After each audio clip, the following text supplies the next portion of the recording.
Retour sur plusieurs événements importants qui se sont déroulés ces dernières heures en Madagascar. Hier, une perquisition a eu lieu dans la villa de l'Elena Vatusu, ancien maire d'Inteirouk et entrepreneur dans le secteur des pierres. Selon son propre témoignage, il affirme que l'opération s'est déroulée dans des conditions qu'il juge violentes et irrégulières. Il dit que plusieurs de ses proches auraient été malmenés, que leur téléphone aurait été confisqué et qu'ils n'auraient pas pu communiquer librement. 2 personnes ont été arrêtées par la gendarmerie et 4 autres auraient pris la fuite. Il annonce vouloir porter plainte et demande que les circonstances soient clarifiées.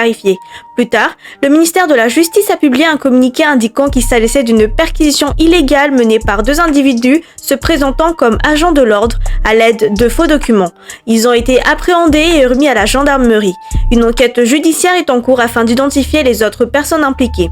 Le ministère condamne ce type d'agissement et rappelle son engagement envers la protection des citoyens et le respect de l'état de droit.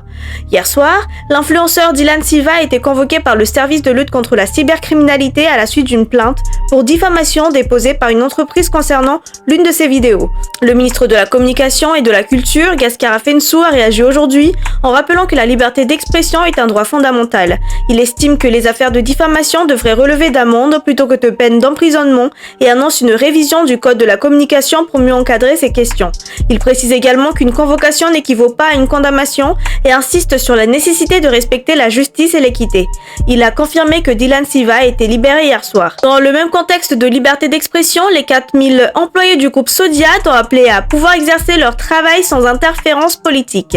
Ils demandent la levée du gel des comptes de l'entreprise, affirmant que cette situation retarde le paiement des salaires malgré les fonds disponibles. Ils soulignent que les enjeux politiques ne doivent pas affecter leurs activités. À Antananarive, environ 200 agents de la SMA, dont des chauffeurs de camions de collecte, sont en grève depuis hier.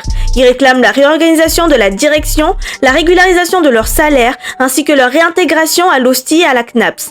L'Assemblée nationale, de son côté, a procédé à l'élection de Thierry Rakoutenarive pour remplacer Hussein Abdallah au sein de la CENI, après la décision de la HCC. Seul candidat en lice, Rakoutenarive a obtenu 57 voix, soit la totalité des votants.